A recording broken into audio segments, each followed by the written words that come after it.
Bueno, pues continuamos entonces con esta segunda y última reflexión sobre la iglesia en el fuego del Espíritu Santo.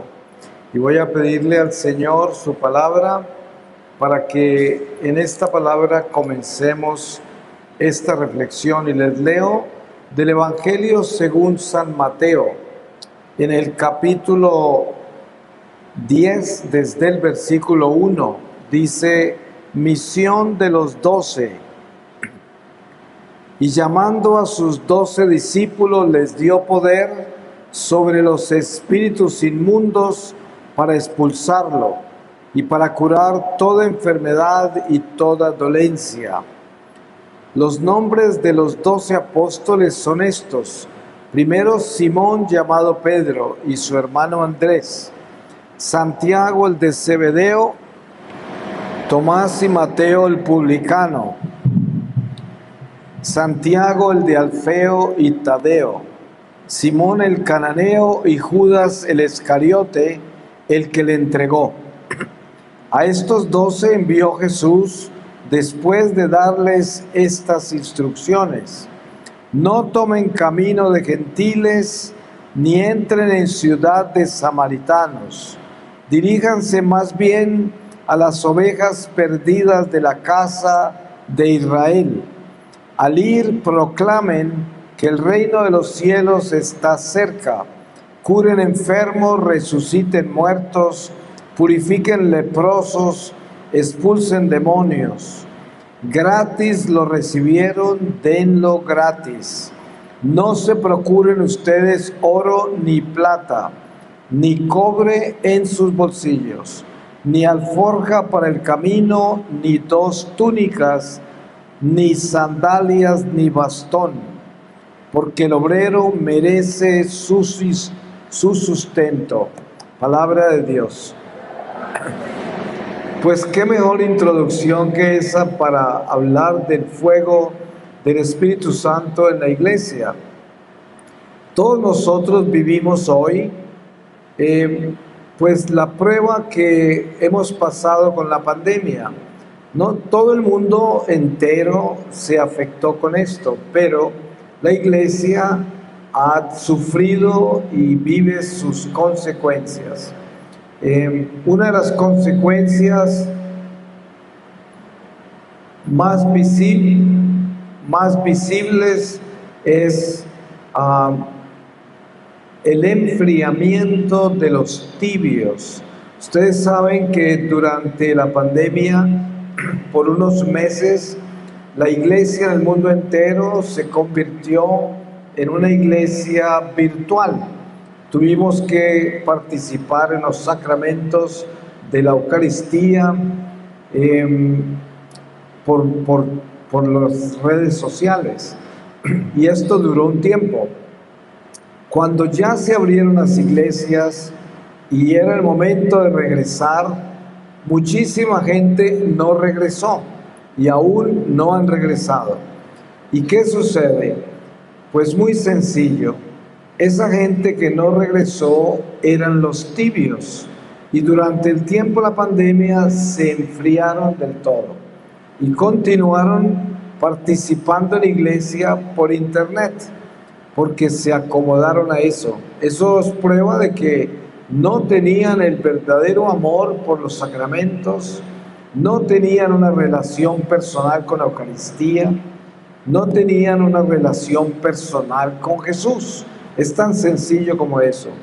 Nosotros no podemos juzgarlos, porque son las ovejas del Señor, tanto como somos nosotros. Y nuestra responsabilidad es amar al pueblo de Dios y implorarle a Dios que regrese esas ovejas al redil de donde están. Pero podemos observar con claridad que el Señor nunca abandona su iglesia. Por eso las promesas de Jesús son: las puertas del infierno no prevalecerán contra la iglesia. Y es verdad, siempre hay un remanente fiel en la iglesia. Ustedes lo podrán ver en cada comunidad, en cada parroquia, en cada diócesis, en la iglesia entera en el mundo. Siempre está el remanente fiel. A través de los siglos han habido tiempos mucho más difíciles en la iglesia, donde parecía que todo se iba a acabar y que la iglesia iba a desaparecer para siempre. Y nunca el demonio ha logrado hacer eso, y nunca lo logrará. Entonces, el fuego del Espíritu Santo en la iglesia está en esos católicos que tienen en el corazón ese amor vivo por Dios, por la iglesia, por todo lo que esta iglesia representa, que es la madre de las almas que están en el destierro, la madre de todos los enfermos. Miren ustedes el pasaje que acabo de leer en el Evangelio sobre el envío de Jesús a los 12. Sabemos que más adelante envió 72, pero este primer envío de los 12 es muy claro sobre lo que es la iglesia, cómo es que el Señor le da el poder a la iglesia de sanar, de liberar, de inspirar al pueblo para que el Espíritu Santo los guíe y hable de los misterios de Dios y las promesas de Jesús de vida eterna. Y vemos que el fuego del Espíritu Santo es dado a nosotros en el bautismo, pero tenemos un compromiso personal para asegurarnos que ese fuego se mantenga encendido. Yo le digo a la gente, ustedes saben que en los Hechos de los Apóstoles se nos describe con claridad lo que ocurrió en Pentecostés, y se habla de esas lenguas de fuego que estaban posadas sobre la cabeza de cada uno de los que estaban allí en el cuarto de arriba donde llegó el Espíritu Santo. Pues aquí estamos nosotros, no podemos ver el mundo espiritual, pero podemos estar seguros que sobre nuestras cabezas en este momento está la misma llama del Espíritu Santo que estaba sobre los apóstoles y discípulos el día de Pentecostés, porque nosotros también recibimos ya ese mismo fuego, ese mismo Espíritu con el bautismo, y además hemos tenido alimentado ese fuego por medio de los sacramentos, por medio de la oración, por medio de las obras del bien. Mantiene ese fuego encendido. Nadie puede apagarlo, nadie. No hay ninguna fuerza en este mundo que pueda apagar el fuego que se nos ha sido dado del Espíritu de Dios desde el día en que nos bautizaron. Ahora, sabemos que Dios nos ha dado el libre albedrío. Nosotros necesitamos darle el sí a ese fuego, para que ese fuego se convierta en un incendio por donde quiera que vamos durante nuestra vida terrenal. Estamos supuestos a incendiar todo con el amor de Dios. Por eso Jesús decía: vine a traer un fuego, y cómo quisiera que todo estuviera en llamas ya, porque eso es lo que es el Espíritu Santo, es la llama del fuego del amor de Dios. Y qué lindo que es poder tener conciencia de ese fuego en nuestra vida y tener también la seguridad de que cuando nosotros decidimos caminar con Dios, radicalmente con Dios, renunciar a las pompas del diablo, las pompas del materialismo, el consumismo, el relativismo y todos los ismos que nos llevan al abismo. Cuando renunciamos a todo eso y le damos el sí a Dios, ese fuego se convierte en un fuego abrasador que toma almas por donde quiera que pasemos. Y esa es nuestra misión. El fuego del Espíritu Santo en la iglesia es nuestra misión. Llevar ese fuego donde quiera que vayamos. Y aun cuando estamos en nuestra soledad en casa, orando, desde ahí ese fuego llega a millones de corazones, porque es un fuego espiritual y quema en el mundo espiritual y transforma el mundo material. Por eso la paz que se vive en el corazón de aquel que ama a Dios y que le obedece es la paz de la presencia de ese Espíritu Santo, que a medida que nosotros crecemos en fidelidad a Dios, en amor a Dios, ese Espíritu es mucho más activo en nosotros y es un espíritu de paz, de gozo, de esperanza. Es la presencia de Dios, sin importar las pruebas que tengamos que pasar, sin importar todas las dificultades que vivimos cada uno de nosotros. Sin embargo, en medio de todos estos eventos de nuestra vida, cuando somos fieles a Dios, cuando amamos a Dios, llevamos ese fuego encendido y nada nos puede quitar esa paz de Dios, sin importar cuán dura sea la prueba. Por eso San Pablo dice: ¿quién nos podrá separar del amor de Dios? Nada ni nadie, ni la guerra, ni el hambre, ni las persecuciones, ni las enfermedades, ni ninguna prueba podrá separarnos del amor de Dios, cuando somos fieles a Dios y lo amamos. Aquí estamos nosotros reunidos hablando y glorificando a Dios, porque eso es lo que hemos venido a hacer. No hemos venido aquí a ensalzarnos nosotros y a mostrar dones de ninguna clase. Hemos venido a glorificar a Dios, a darle un tiempo a Dios, a darle una oportunidad a nuestras almas para que se recreen y se renueven y se fortalezcan y se inspiren y continúen santificándose y que despierten un celo interior en esos corazones para que muchos reciban la luz que nosotros llevamos.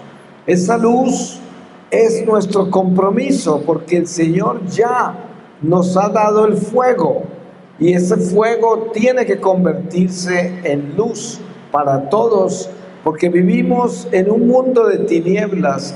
Estamos en el destierro, en la oscuridad total. Por eso el demonio no quiere que nosotros encendamos este fuego en ningún lado, porque le dañamos su oscuridad.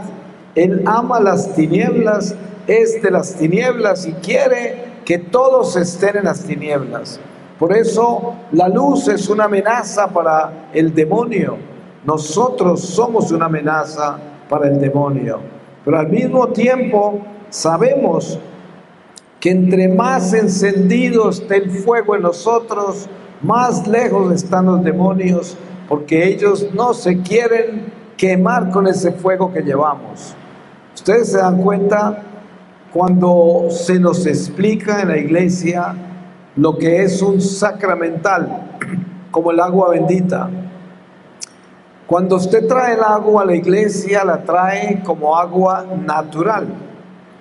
Pero una vez que el sacerdote la bendice, se convierte en agua sobrenatural. Y sabemos que esa agua, cuando usted la esparce, si hay espíritus flotando del mal, se alejan, porque el agua los quema, porque cada gota lleva el Espíritu Santo. ¿Se pueden imaginar? Eso es tan solo una criatura inferior que es el agua, un sacramental. Cuando a nosotros nos traen a la iglesia para bautizarnos, entramos como una criatura natural. En el momento que somos bautizados, somos transformados en una criatura sobrenatural. ¿Se pueden imaginar la fuerza tan extraordinaria que llevamos nosotros? Si una criatura inferior a nosotros como el agua, como el aceite, como la sal, tiene la fuerza que tiene contra los demonios, pues pensemos la enorme fuerza que tenemos nosotros como criaturas favoritas de Dios cuando somos fieles al Señor y ese fuego del Espíritu Santo quema las tinieblas y las ahuyenta. Y esa es nuestra misión. Nuestra misión es tener conciencia de que cada uno de nosotros como católicos es la iglesia misma. Somos piedras vivas del templo de Dios. Estamos llamados a cristificarnos, a convertirnos en otro Cristo. La iglesia nos da ejemplos para que nosotros podamos inspirarnos en ellos.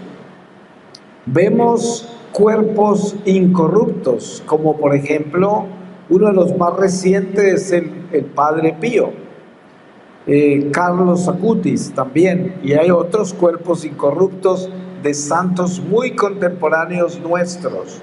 ¿Por qué razón Dios nos deja esas reliquias? No es para exhibirlas simplemente, es un testimonio de la fidelidad del hombre que en su humanidad se atreve a buscar la santidad y se convierte en otro Cristo, se cristifica. Y por eso esa sangre que corría por las venas de ese ser humano, que era una sangre pecadora, una sangre imperfecta, se convierte en sangre de Cristo y por eso no se descompone el cuerpo, por eso queda incorrupto. Es un ejemplo de hasta dónde podemos llegar nosotros con el compromiso a Dios. No hay límite si nosotros tomamos esa decisión de verdaderamente caminar en obediencia a Dios, de estar buscando el bien en nuestra vida en todo lo que hacemos. El Espíritu Santo en nosotros se enciende aún más entre más caminemos así y nuestra vida se convierte en un permanente milagro, porque sin siquiera darnos cuenta, maravillas ocurren solo con nosotros existir. Ustedes se dan cuenta la fortaleza que emerge de un convento de clausura cuando las monjas son santas, son fieles. Es como un satélite lleno de la fuerza del amor de Dios que toca millones de almas alrededor del mundo desde ese pequeño lugar donde están esas pequeñas monjas. Le están sirviendo a Dios desde ahí y desde ahí el Espíritu Santo toca almas alrededor del mundo entero. Desde una monjita sencilla y humilde que no pretende nada, que ha dejado todo, que se ha encerrado detrás de unas paredes, que nunca más sale de ahí, pero que toda su vida la entrega a Dios y Dios la utiliza como un instrumento de la salvación de muchos pecadores. Pues nosotros también somos esos instrumentos de Dios, que donde quiera que estemos, de carpinteros, de bomberos, de toreros, de ingenieros, de lo que queramos ser, desde ahí encontraremos nuestra santificación y el Señor actuará para rescatar muchas almas, porque nosotros somos ese fuego de la iglesia y debemos ser responsables de que nuestra vida esté en llamas. Debemos ser responsables. Ustedes saben que ¿Cuántas veces no nos encontramos en momentos difíciles que nos dan mucha tristeza, como es estar en medio de personas que no quieren a Dios, que no le obedecen a Dios, que no quieren saber nada de Dios, y estamos compartiendo con ellos la cena, la vida rutinaria, porque son familia nuestra o amigos nuestros o compañeros de trabajo o gente con la que compartimos, y da mucha tristeza porque sabemos que no nos van a escuchar cuando hablamos de Dios. Pero hay algo muy importante que no podemos olvidar, y es que cuando nosotros estamos encendidos en ese amor de Dios, la sola presencia nuestra, aunque no pronunciemos palabra, está actuando en esas personas que están al lado nuestro, que no están con Dios.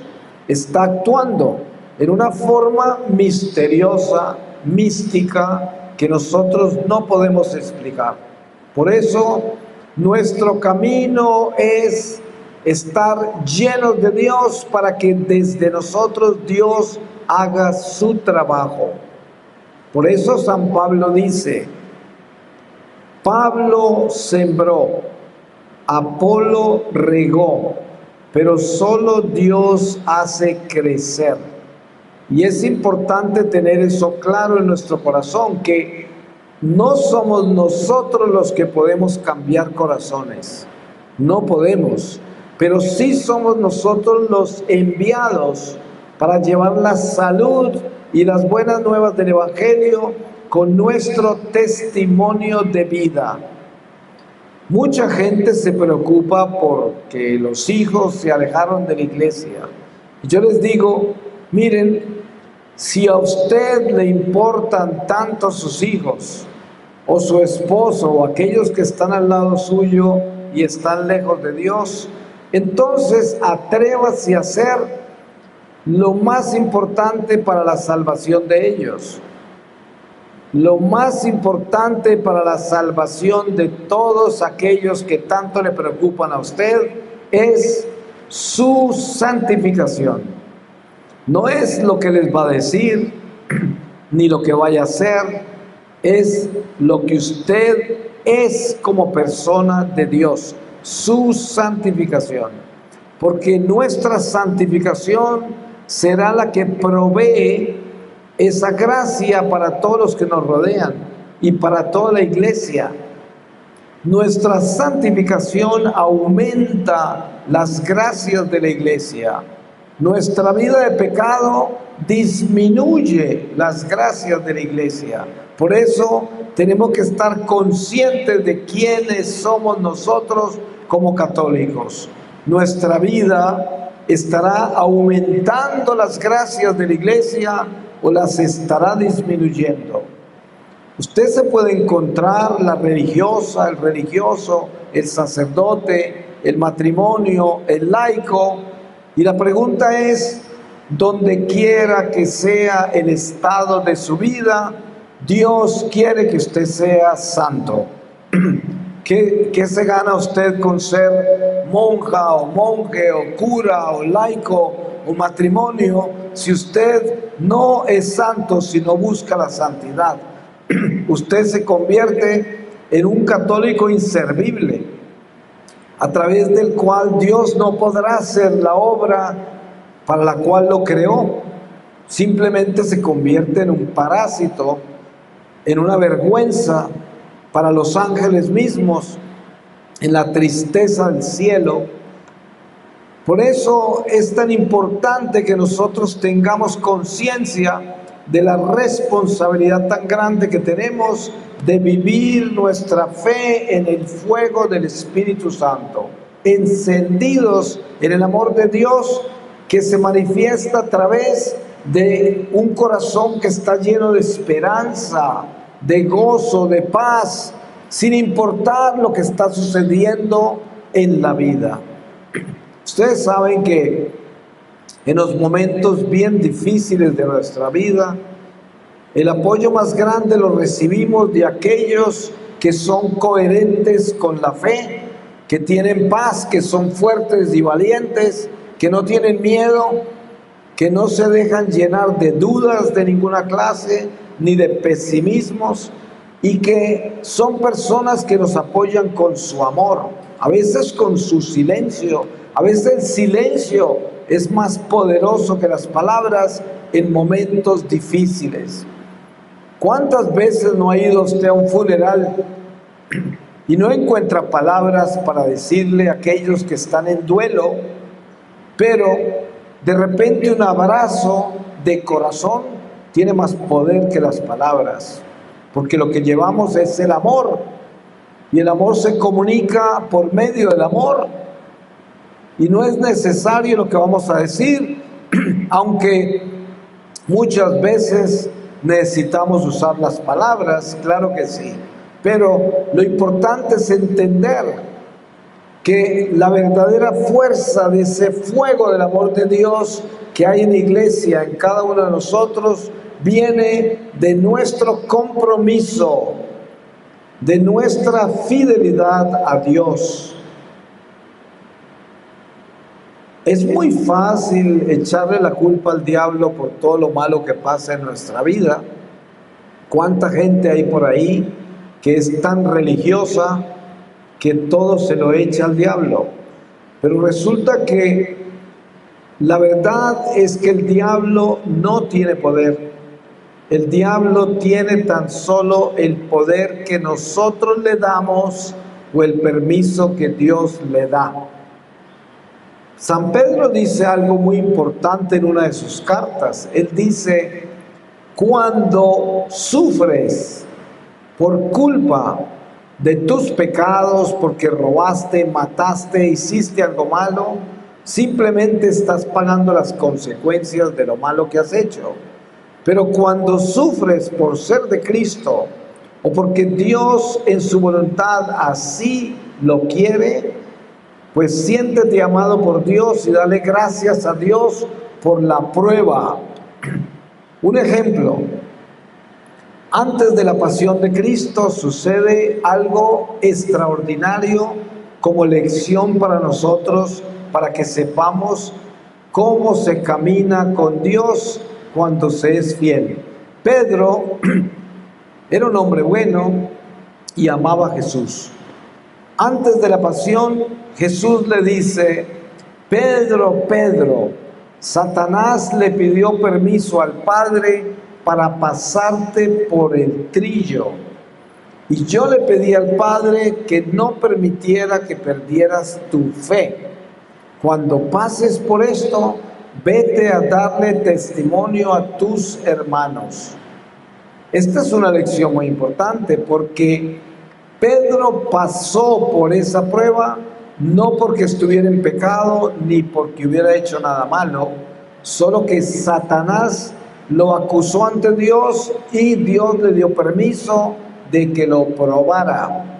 Es el ejemplo del libro de Job también. Entonces nos damos cuenta que muchas veces las pruebas que pasamos en esta vida, cuando somos fieles a Dios, cuando somos de Dios, esas pruebas son acusaciones del maligno, pero Dios la permite porque saldremos más fuertes de esas pruebas si continuamos siendo fieles a pesar de la tribulación. Y es importante permitir que seamos puestos en el crisol para que esa fe que profesamos sea probada y tostada en el horno del Señor. Y cada vez salimos más fuertes. Pero para eso tenemos que ser atrevidos, tenemos que ser valientes, tenemos que ser personas que han decidido sin miedo caminar con Dios. Miren que antes de Pentecostés, los apóstoles no tenían fortaleza para morir por el Señor. Estaban escondidos buscando cómo proteger sus vidas, porque tenían miedo que los judíos los mataran. E incluso cuando Jesús resucitó, estuvo 40 días entre ellos. les apareció muchas veces y ninguno de ellos se atrevió a ir a contarle a nadie en la Judea que Jesús había resucitado. No tenían la fortaleza para atreverse a arriesgar su vida. Todavía tenían miedo de perder sus vidas. Pero una vez que llega Pentecostés, vemos el cambio radical donde todos salen y se van al mismo templo donde estaban los que crucificaron al Señor, y allá mismo en sus caras fueron a predicar y anunciar al resucitado. Miren la diferencia entre esos apóstoles antes de Pentecostés y después de Pentecostés.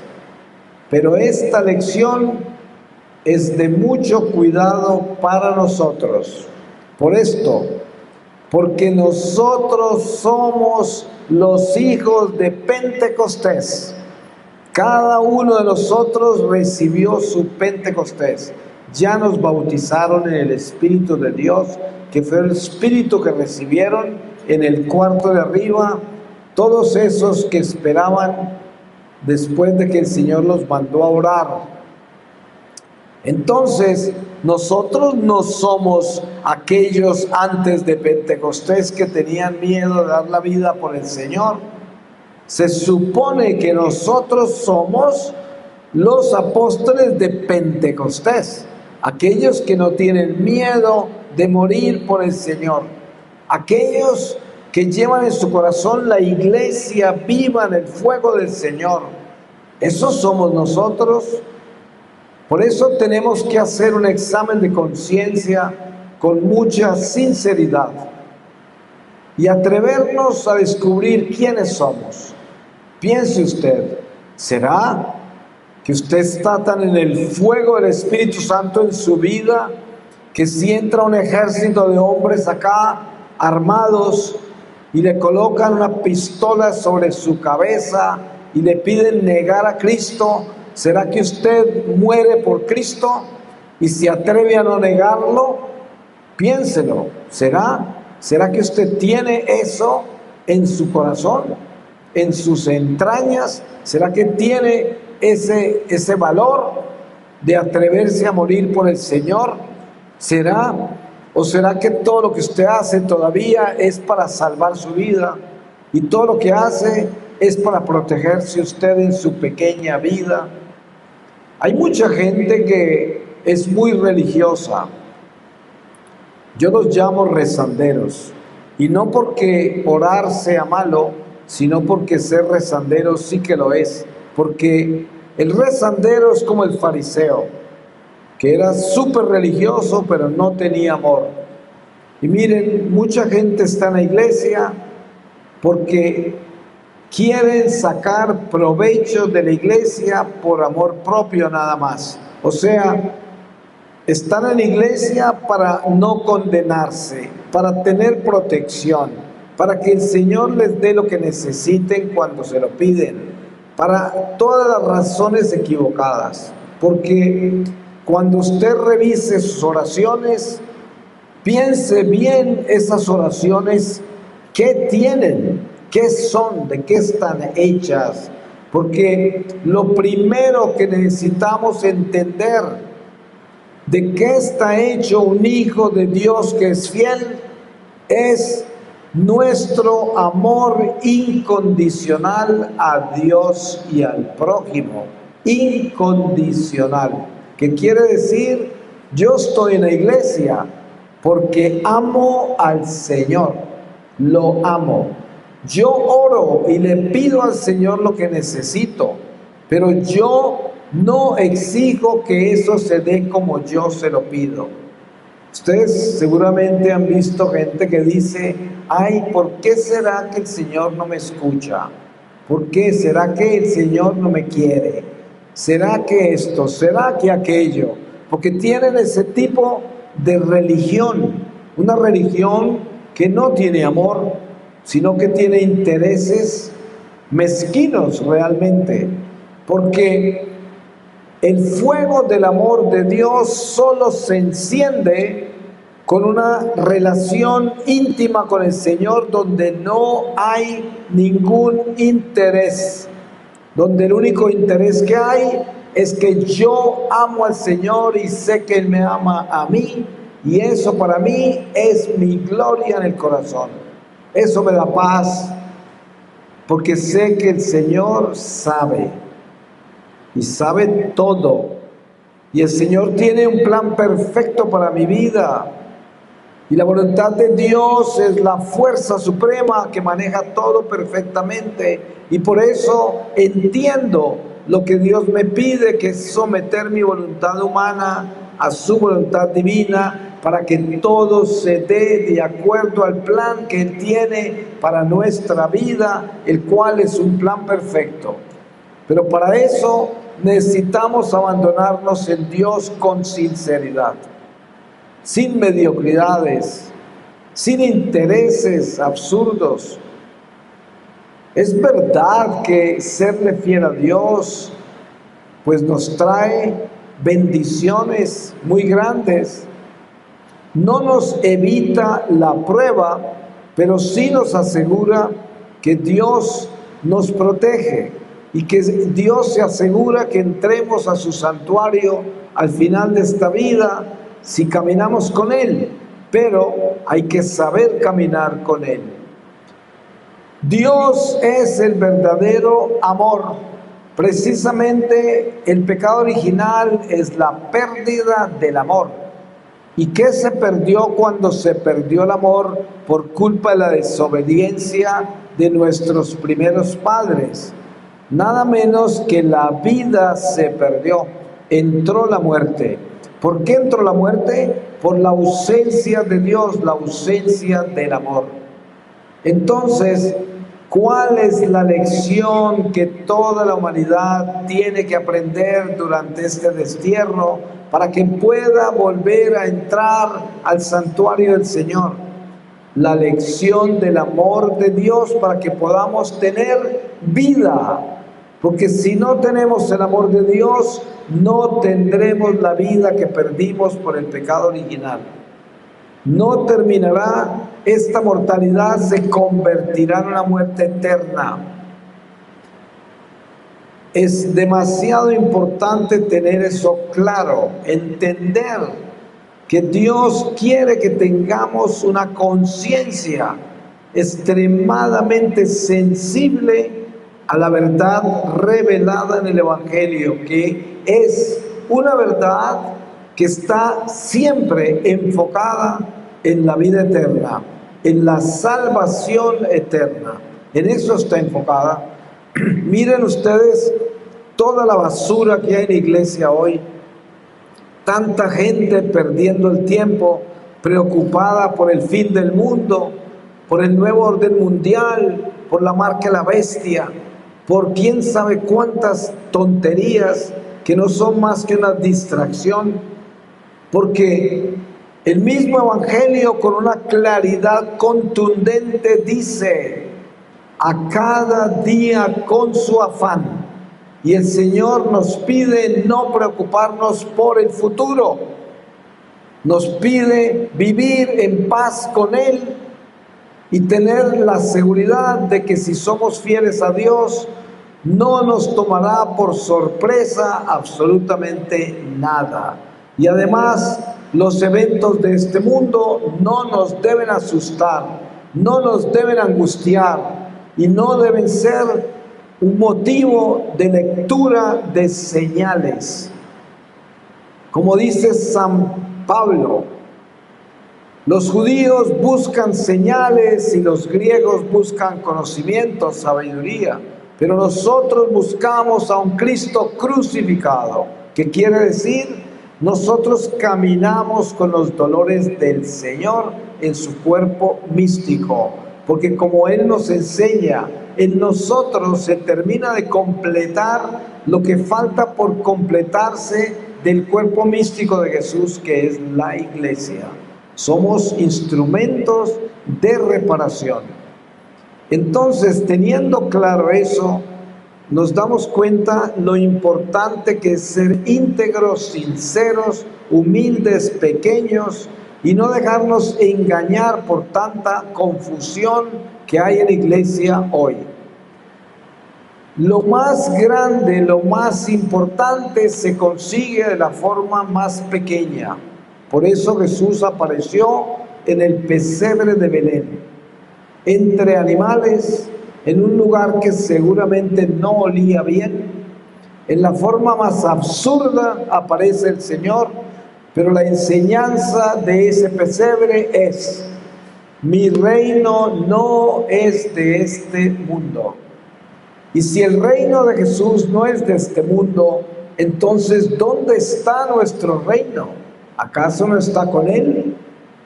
Entonces tampoco es de este mundo.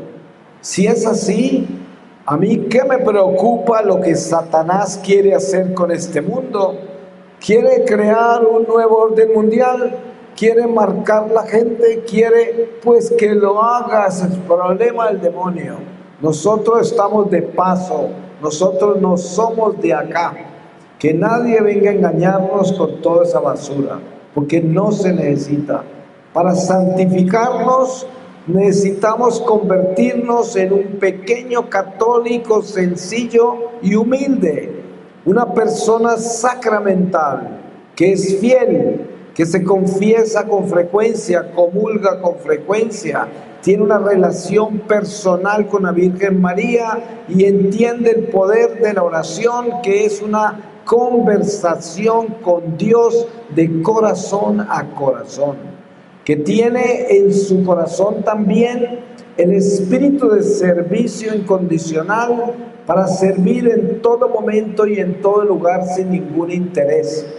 Ese es el que camina con Dios. Ese no necesita preocuparse por lo que el diablo está planeando con la humanidad. No necesita preocuparse por ninguna marca a la bestia, ni por absolutamente nada. Porque cuando nosotros tenemos a Dios y le somos fieles a Dios, el mismo Evangelio dice: ni el veneno los toca. Y lo que nos pasa en este mundo es porque Dios lo quiso hacer. Y es para nuestro bien. Por lo tanto, ¿qué vamos a temer? Ustedes saben que hay gente tan loca por ahí que hablan de refugios, de esconder comida, de no sé cuántas locuras que vienen de las sectas cristianas y ahora contaminaron a la Iglesia Católica también, a la gente incauta, ingenua o fanática o supersticiosa. Porque ustedes nunca han visto en el Evangelio que un apóstol de Dios se escondió. Nunca. Todo lo que es de Cristo está al frente de la batalla y estamos dispuestos a darlo todo por la salvación de las almas. Fuimos escogidos para ser pescadores de hombres y no para escondernos en una cueva a comernos la comida con los amigos y escondernos del mundo. Para eso no nos llamó el Señor. Eso no es el Evangelio. Eso no es el envío cristiano. Por eso no podemos dejarnos confundir de toda esta basura y todas estas mentiras, que eso no viene de Dios. Todo lo que nos saque del Evangelio, que nos saque de la guía que la Iglesia nos da en su doctrina, no viene de Dios. Muy sencillo. Mucha gente de esta viene dirigida por revelaciones privadas, por cosas que les llegan de por allá un vidente en su grupo de oración y los sacan de obedecer a la iglesia y los ponen a hacer cosas que la iglesia misma no está ordenando. Yo digo, nosotros tenemos que asegurarnos de ser obedientes a la iglesia, siempre.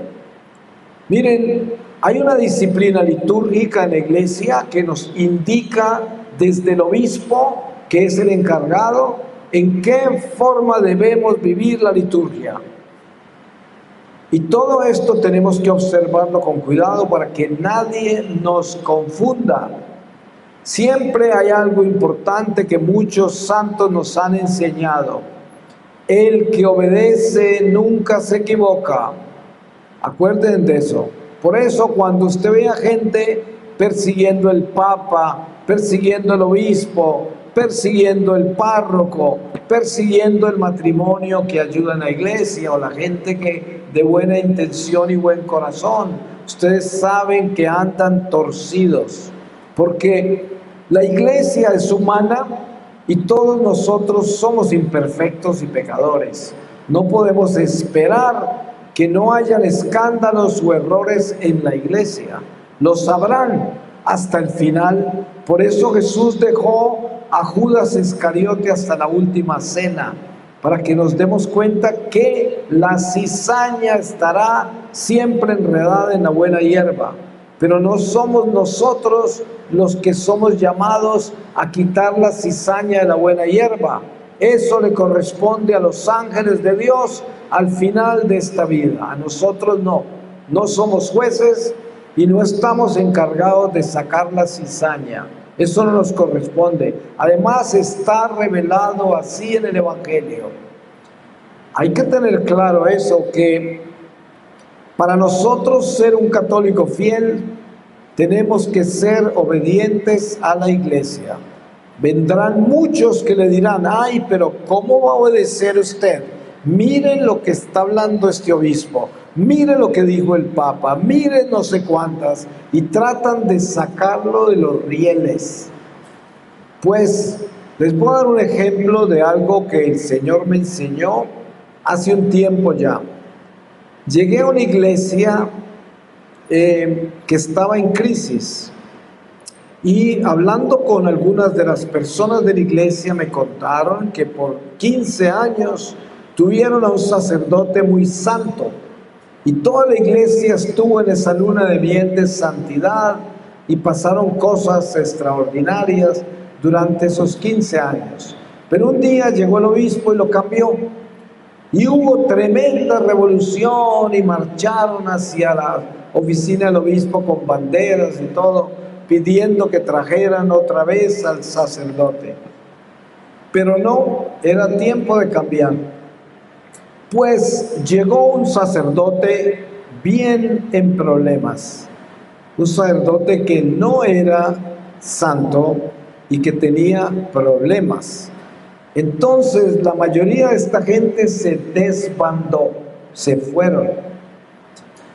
Cuando estaba yo en esa iglesia con esa gente que me llamó, en el Santísimo de la iglesia el Señor me mostró la falta tan grande que cometieron al desbandarse de la parroquia y abandonarla simplemente por el estado del sacerdote. Y esta es la enseñanza. Durante el tiempo del sacerdote santo, la parroquia fue alimentada con leche para que se fortalecieran para la misión que les esperaba. ¿Y cuál era la misión que le esperaba a esa iglesia? El sacerdote enfermo que llegó, un sacerdote en pecado que necesitaba que esa parroquia, donde estuvo tanto alimento espiritual, se encargara de rescatar a ese sacerdote y de convertirlo y entregarlo al Señor como un hombre de bien y un hombre de luz. Pues no lo hicieron, se volaron a buscar sacerdotes santos por allá en otras parroquias. Querían seguir tomando leche por el resto de su vida y no hacer el trabajo del Señor. ¿Se dan cuenta? Nosotros tenemos que estar muy alertas y despiertos para vivir el Evangelio tal y como Dios nos lo pide. No podemos dejarnos confundir por la humanidad de la iglesia. Tenemos que estar siempre centrados en Cristo. Por eso la iglesia nos pide ser cristocéntricos. El Señor es el centro de todo. No somos ni de la derecha ni de la izquierda. Somos del centro de la cruz, de Cristo. De ahí somos nosotros. Y tenemos que tener esa seguridad, que ningún ser humano en la iglesia nos confunda y que nuestra fe no esté amparada en criaturas humanas, porque la perdemos. Tiene que estar amparada en Jesucristo, que es el Señor y cabeza de la iglesia. Así nunca nadie nos va a decepcionar, y así nuestra fe está parada sobre la roca que es el Señor. Y no importa lo duros que sean los vientos de este mundo, no nos van a tumbar. porque estamos sembrados en la roca del Señor. Y ese es el fuego del Espíritu Santo en la iglesia, el fuego de nuestra fidelidad, de nuestro compromiso, que vivimos una fe sin miedo, sin dudas, sin vacilaciones y también sin ninguna pretensión, porque uno de los venenos más espantosos que nos pueden ocurrir a nosotros es la soberbia, y tenemos que cuidarnos mucho de eso, cuando pensamos que somos mejores que nosotros. Ustedes se dan cuenta que toda esta gente que persigue al Papa, que persiguen a la iglesia en diferentes formas, se creen mejor ellos que el Papa, se creen mejor y más santos que las personas que persiguen y critican. ¿Se imaginan lo horrible que es eso? Deben tener sus ángeles guardianes escondidos, porque qué vergüenza y qué miedo cuando uno llega a ser tan soberbio que se cree más santo que los demás.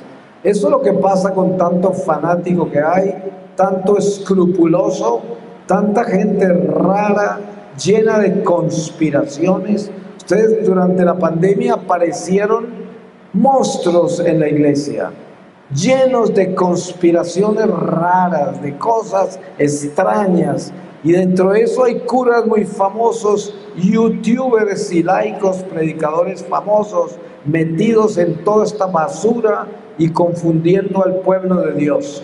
Y a mí no me quieren, porque yo desenmascaro esto sin miedo y no me importa lo que piensen, porque yo creo que la iglesia nuestra no es una iglesia de confusiones, ni de divisiones, ni de desobediencia a la jerarquía eclesiástica. Eso no es la iglesia. La iglesia es pequeña, humilde y obediente. Eso es lo que es la iglesia. Y es la única forma de llegar al cielo, no hay otra. Toda esta confusión y mentiras que hay flotando por ahí, ojo con eso, porque eso es el trabajo del diablo. Así es, muy sencillo. ¿Usted quiere saber dónde está la verdad? Está en el Evangelio. Si no está ahí, no está. Lea la doctrina de la iglesia, y la doctrina de la iglesia no es nada menos que el Evangelio desmenuzado para que lo podamos digerir, asimilar, entender en un lenguaje sencillo, porque la iglesia es madre y la iglesia enseña y nos da todo perfectamente claro para que caminemos recto con Dios hasta el reino del Señor. Pues voy a terminar con esta lectura del libro del Eclesiástico y les voy a leer a ustedes del capítulo 44, versículo 1. Dice: hagamos el elogio de los hombres ilustres, de nuestros padres según sus generaciones. Grandes glorias ha creado el Señor, desde siempre ha mostrado su grandeza. Hubo hombres que gobernaron en sus reinos y hombres famosos por su poder, consejeros notables por su inteligencia y expertos en anunciar profecías. Hubo otros que guiaron al pueblo con sus consejos, con su dominio de la literatura popular y con las sabias palabras de su doctrina. Hubo inventores de melodías musicales, compositores de poesías, hombres ricos dotados de poder que vivían en paz en sus casas. Todos ellos fueron honrados por sus contemporáneos, motivo de orgullo fueron en su tiempo. Algunos de ellos dejaron un nombre que aún se recuerda con elogio. Otros no dejaron memoria, desaparecieron como si no hubieran existido. Pasaron como si nunca hubieran sido, igual que sus hijos después de ellos. Pero hubo también hombres de bien, cuyos méritos no han quedado en el olvido. En sus descendientes se conserva una rica herencia, su posteridad. Sus descendientes han sido fieles a la alianza, y gracias a ellos también sus hijos. Su descendencia permanece para siempre y su gloria no se borrará. Sus cuerpos fueron sepultados en paz y su nombre vive por generaciones. Los pueblos hablarán de su sabiduría y la asamblea proclamará su alabanza. Palabra de Dios. Pues yo quiero darle gracias a Dios por todos ustedes, por los sacerdotes, por su iglesia, por su obispo, por esta oportunidad que tuve de visitarlos acá en Sabinas y de haber estado con ustedes en la mañana compartiendo estas reflexiones. Le pido a Dios que los bendiga y a cada una de sus familias aquí representadas, que tenga compasión con todos sus miembros de sus familias que están enfermos, que están en problemas porque están alejados de Dios o que estando con Dios viven grandes dificultades. Que el Señor tenga misericordia de todos, que se compadezca y sobre todo que nos dé la unción para que cada uno de nosotros logremos obtener la santificación de nuestra vida durante este corto peregrinar por este mundo. Muchas bendiciones. Amén.